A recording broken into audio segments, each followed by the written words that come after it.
Everything that's wrong with the hobby, it's all the breaker's fault. At least that's what many collectors say. Higher box prices? Blame the breakers. Can't pull a big hit on your own? Blame the breakers. The box you want is sold out? Blame the breakers. But is it fair? Is breaking really the source of all evil in the hobby? I'll give you my honest thoughts now.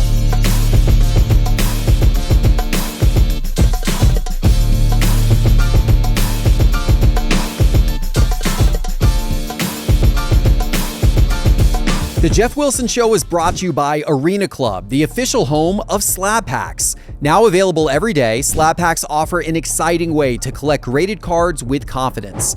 Plus, every pack comes with an instant offer to buy your slab. Don't miss out. Explore the latest slab packs and more by downloading the Arena Club app. Just search Arena Club in your app store and use promo code SCI20 for 20% off your first purchase. Hello, and here we go. Welcome to another Geoff Wilson Show. Breaking is a big business, a really, really big business.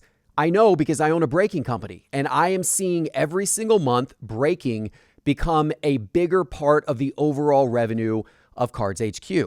In April, for the first time ever, we broke $1 million in breaking revenue in 1 month. And this month, we've been doing even more. In fact, it won't be long until we're doing $2 million a month in breaking revenue here at Cards HQ. And that sounds like a lot of money. $24 million a year just in breaking sounds like a lot of money. But the truth is, there are other breaking companies out there that are doing significantly more. I have heard that some of the biggest breakers have reached $100 million in revenue from breaking in a year. This is a big, big business. And perhaps that's part of the reason why so many people are annoyed with breaking, because the breakers are taking so much allocation, and many people think they're driving the price of cards up. Some accuse them of introducing gambling into the hobby, and many think that the behavior of different breakers is perhaps not what the hobby should be putting forth. Those are some of the reasons why many collectors will tell you that breaking is evil. But is breaking really evil?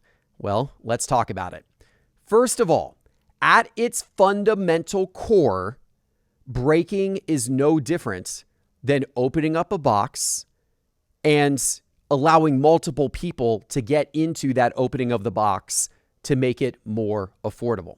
I actually think if you take, if you ignore for a second those things that people say are evil, the gambling aspect, the addiction that can come with that, the driving prices of boxes up, the behavior of some of the breakers, put that to the side for a second and just think about the fundamentals of what a break is. In my opinion, the concept of breaking is great. It is a better way for new collectors, or really any collector, to get into a new product.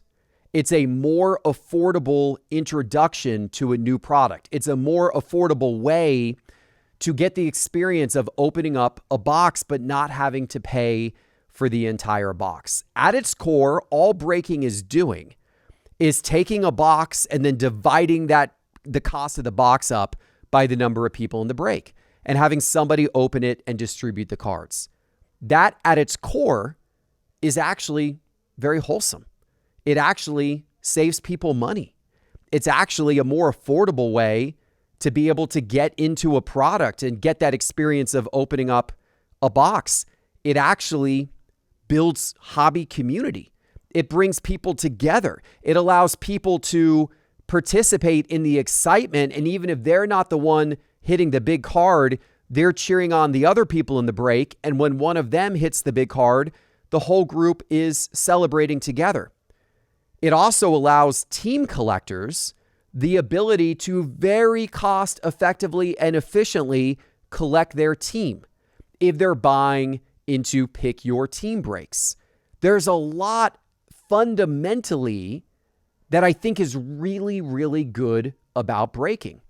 Breaking is, by the way, fantastic entertainment. If you've not spent time in one of the apps like Whatnot or Fanatics Live or watching breaks on YouTube, it can be entertaining just to sit there and watch. You don't even have to buy into a break. When a new product comes out, if it's a cool product with lots of big hit potential, just call up one of those apps and sit there for, 30 minutes one afternoon just watching the boxes be opened. It's great entertainment, whether you're buying into it or not. And if you do decide to buy into it, it gets you in at a cheaper cost. And we all know boxes are becoming more and more expensive these days. Now, some of you are going to argue that's because of breakers, and we're going to talk about that.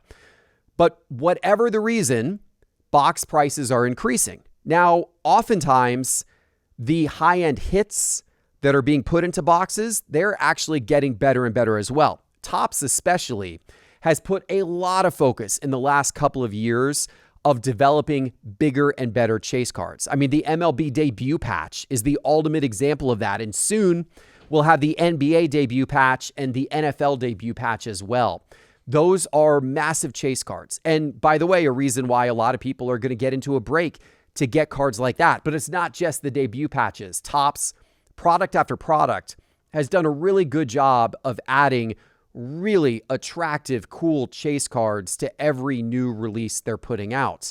And of course, what that does is that drives, people being interested in breaks, and it drives the entertainment factor of being able to watch a break and the anticipation that maybe one of those super cool cards is going to be pulled. So once again, at its core, breaking actually serves, in my opinion, a great fundamental purpose for the hobby. If you're a new collector and you walk into a hobby shop and you're looking at these boxes like Topps Tribute Baseball or Topps Dynasty or National Treasures or Flawless from Panini, 5-star from Topps, Diamond Icons from Topps, some of these really nice boxes with the incredible autos and patch cards and dream cards, grail cards, for many collectors could come out of those boxes. Yet those boxes, every one that I just mentioned, is somewhere between several $100s and several $1,000s, right? And if you're a new collector just getting into this, that's a lot of money to drop on a box. Yet the experience of getting able to watch that box be opened and maybe being part of it and maybe getting some cards from that box being opened, if you could have that experience for $50 or $100 or $200 because you bought into a break and you got a team versus, $1,000 or $4,000 to buy the entire box yourself, fundamentally, that is a great way to introduce new collectors, to get them into new products, and to get them some really, really cool cards so they can start to build their collection. So I think when people say overall that breaking is evil, it's a little bit misguided. There's some really, really good reasons for breaking to exist. Now there's problems as well. And the problems that I mentioned earlier, we're going to talk about those and we're going to point to those and discuss what that means. But fundamentally, breaking is an important part of the hobby. And look, whenever you walk into a hobby shop, whenever you rip a pack, whenever you rip a box, you're always taking a chance. Like there's, in my opinion, fundamentally, there's no difference between buying into a break 32 times or buying a box, right? Buying into a break 32 times, you're going to get 32 teams. You're going to get every single team covered, or 30 teams, depending on what league you're going to go after.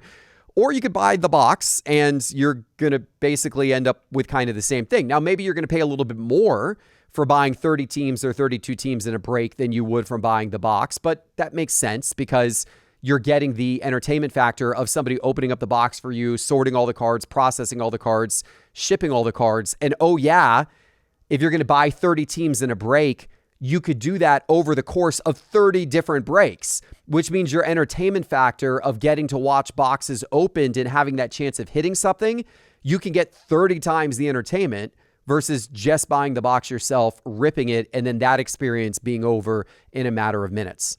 Fundamentally, the hobby has always been about ripping packs and taking chances. Going all the way back, 100 years ago, the hobby has been about opening up packs and taking a chance on what you get inside. So the idea that breaking is somehow gambling, or this like big type of chance taking, but opening up a box or opening up a pack is somehow different, that I don't fully agree with. Now, there's elements of breaking that can go too far, but at its fundamentals, breaking is the same thing as opening up a box or opening up a pack. It's the same concept. It's just being done in a little bit of a different format. And in any scenario, you're taking a chance. I don't understand, the hobby shop owners and others who will say, like, breaking is bad. It's a casino. It's gambling. Yet come into my store and buy boxes and packs off my store shelves. To me, it's the same thing. And there's elements of breaking that can go too far, which we're going to talk about. Maybe that's what they have a problem with. But the core fundamentals of breaking are the same thing as opening up a box and opening up a pack. There's plenty of collectors, and I'm sure some of you have already typed into the comments, don't buy into breaks, just buy singles. Okay, you can hobby however you want to hobby, but keep in mind, there would be absolutely no singles for you ever to buy if people weren't buying into breaks and buying boxes and buying packs. Because newsflash, every single card, or just about every single card that you could buy from a single perspective, that card originated from a pack, which originated from a box that was either opened by a collector who bought the box or was opened by a breaker. So all of your singles that you love buying, you're still very dependent on the breakers and the collectors who are walking into hobby shops and buying the boxes and opening them so that you have those singles to choose from. If breaking went away and if people stopped buying boxes because they thought that was bad, then guess what? You'd never have a single, or you'd have hardly any singles to be able to choose from of any new products, right? So once again, I will argue forever that fundamentally, not only is breaking not evil, but breaking in its pure form is actually a great, wonderful thing. And it's a good thing for new collectors. And I believe that is why, Topps and Fanatics in particular have gotten so behind it recently. And Panini, has always been the same, right? Because it is a great introduction point in a more affordable way to get people into the hobby. Now, are there problems with breaking? Sure. Let's talk about some of those problems, right? So one, people say breaking is gambling. It's addictive. People get addicted. They overspend. They get on these apps and they keep swiping and they, have a bunch of charges on their credit card because they get compulsive about it. Does that happen? Absolutely. Is that a problem? Sure. That's not good. That's not healthy. That's not how people should be doing it. Breaking is entertainment. Just like opening up a box is entertainment. People should not be going beyond a reasonable entertainment budget on breaking. People to me, when I think of breaking, I think of like, hey, what's the cost of going to a ball game with my family? What's the cost of going to the movies? What's the cost of, taking my kids to the video game arcade? Do we want to do that? Or do we want to toss a break up on the TV in our living room and buy a few break spots tonight? Like, to me, that's kind of what it is. It's kind of the same thing. It's an entertainment thing. By the way, it's the same thing as walking into a hobby shop and buying a box. That too is entertainment. You should not walk into a hobby shop and buy a box for investment value, because most of the time you're going to end up upside down on that box. That's not why people buy boxes or packs, or at least it shouldn't be. They should be doing it for fun. They should be doing it for entertainment, and they should be doing it with money that they can afford to lose because they're spending that money on entertainment. Now, if you want to invest, if you see the hobby as a vehicle for some investment, to put some assets, to build some physical assets, then buy singles. Sure, buy singles. Don't buy into breaks with that money. Don't buy boxes with that money. It's the entertainment dollars that you can spend on that type of thing. And I think most people treat it as such. Most people treat breaks and buying boxes at a hobby shop responsibly, but some don't. Some have a challenge with it. Some get compulsive about it. Some overspend. Some get addicted. Some charge their credit card way too much. Some get into debt. That is not good at all. But that happens with every aspect of life, unfortunately. You know, you walk into a casino and there's problem gamblers in a casino. There's problem overeaters. You know, not to trivialize this, but I got a problem with Ben & Jerry's ice cream whenever I walk into an ice cream shop like that. I don't get me near an ice cream shop because I'm going to go a little too crazy there and probably end up regretting it, you know, the next day, right? When I step on the scale. Like there's unfortunately every walk of life, you know, there's the ability to take it too far. There's the ability to do that. That doesn't mean that it's evil. That doesn't mean that it should be banned. It just means that there does need to be awareness around the fact that for some people, certain things, breaking being one of them, can be compulsive, can be addictive. I think the proper response to that is to make people aware that there can be a compulsive nature and an addictive nature to this, and then to give them resources to help them better deal with that themselves if they are in that camp. There is a group called Collectors MD that has started. You can find them on Instagram, Collectors MD on Instagram. This is a group started by two gentlemen, one of which had a challenge, you know, spending too much money on cards and breaks. And he realized after the fact that he kind of got addicted and kind of got compulsive about it. And now he set up a support group to help people who have that challenge. I think that's a great thing. I think that's what breaking and cards probably needs. It probably maybe needs a warning label or two, and it probably needs support groups like Collectors MD to help people who have that challenge. But because some people have that challenge, doesn't mean that breaking by itself is evil. It doesn't mean that breaking is bad. It means that some people have a challenge with it. Now, I will say this. There are some breakers that play up the gambling aspect more than others. I don't like that. I do think that the apps should not allow things like duck race games and even some of the spinning wheel stuff and everything like that. I don't love the look of some of that. I think that some of that can go a little bit too far. And look, we do some of that here at Cards HQ, right? Like we do random team breaks. And then if you do a random team break on these apps, it spins a wheel and tells you what team you get, or at least some of the apps do, right? And I'd like to see that cut down a little bit. Like I think that we don't need to play into that chance gambling aspect any more than just the basics of the fact that ripping a box is taking a chance, you know, just to begin with. So some breakers do take that a little further than I would like. But in general, my attitude about this is give people the resources they need if they have that challenge. But the fact that people have that challenge doesn't mean that the entire thing is bad for everybody, because that's just simply not the case. There are breakers who act crazy. And this is obviously another area of challenge that people have with breaking, right? You got breakers who take their shirt off and swing it over their head and act all kinds of nuts. Obviously, we've had some high profile situations with backyard breaks being one of the recent ones where you got breakers that are saying all kinds of, you know, inappropriate stuff on streams. Look, that's not my style. I don't like that. I do wish overall that it were probably a little cleaner, but look, there is crazy behavior taking place in every mechanism of media distribution in the world. You know, have you ever listened to the lyrics of a lot of the songs on Spotify? Does that make all of the music artists bad? Does that make music evil? Because there's a segment of music artists that say some real nasty, profane, obscene stuff? No, of course not, right?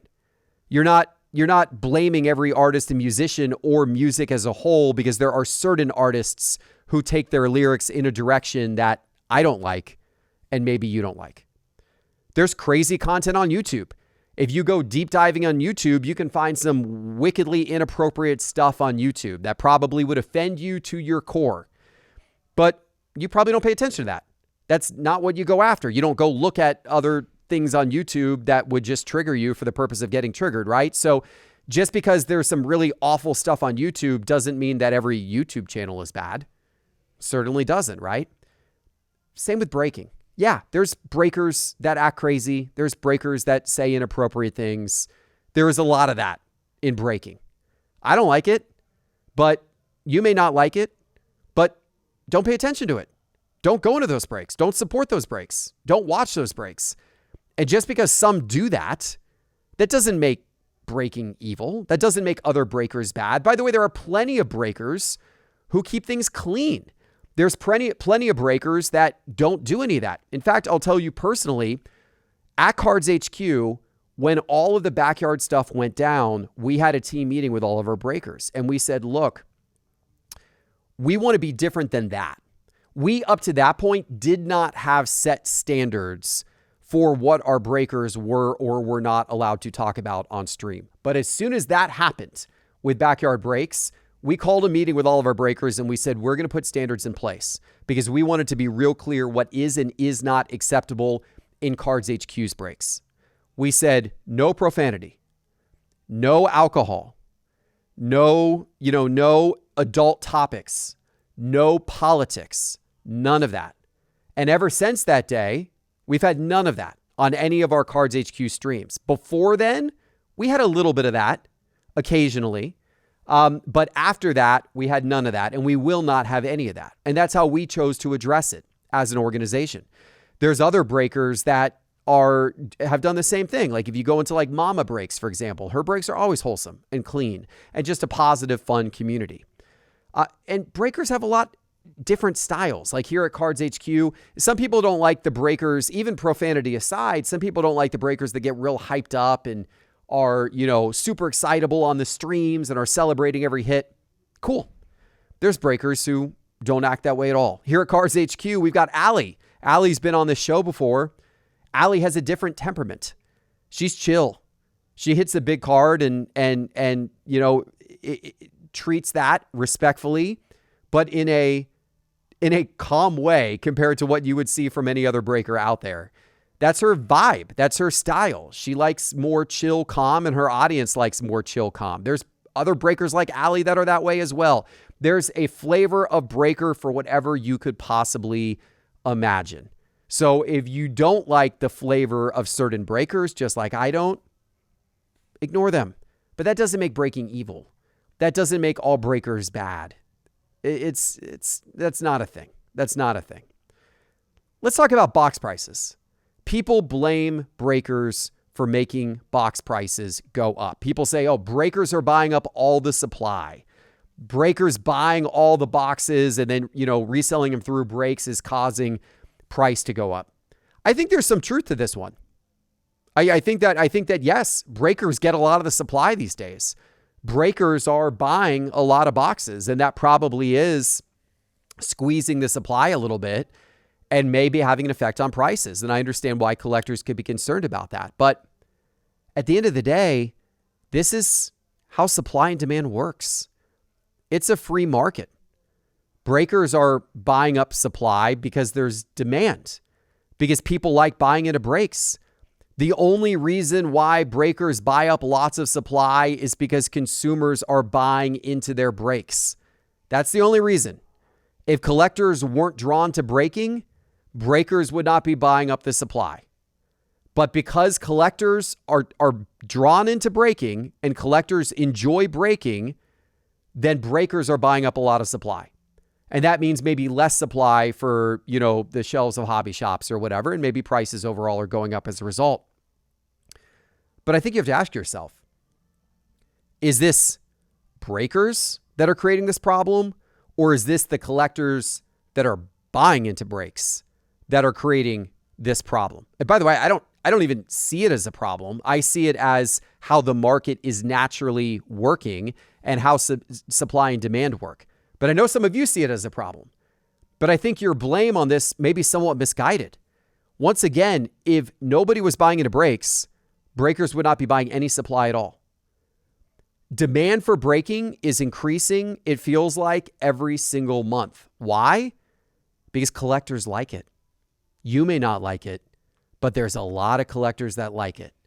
How many collectors like it? Have you seen Whatnot's numbers? They're in the billions. The billions. look at Whatnot's numbers and realize that Whatnot has become eBay's biggest rival. And if Whatnot continues to grow, at some point in time, Whatnot may be eating eBay for lunch. Whatnot's growth has been absolutely crazy. It's massive. Whatnot has turned into an absolute juggernaut. The numbers that Whatnot is producing are staggering. And a lot of that is on the back of breaks. Billions of dollars.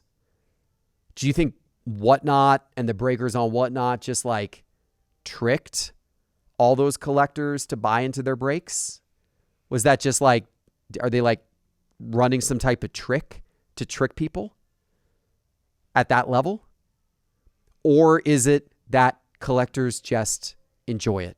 And there's actually millions of people that enjoy buying into breaks and being part of a breaking or live shopping experience on an app like Whatnot. That's actually what's going on.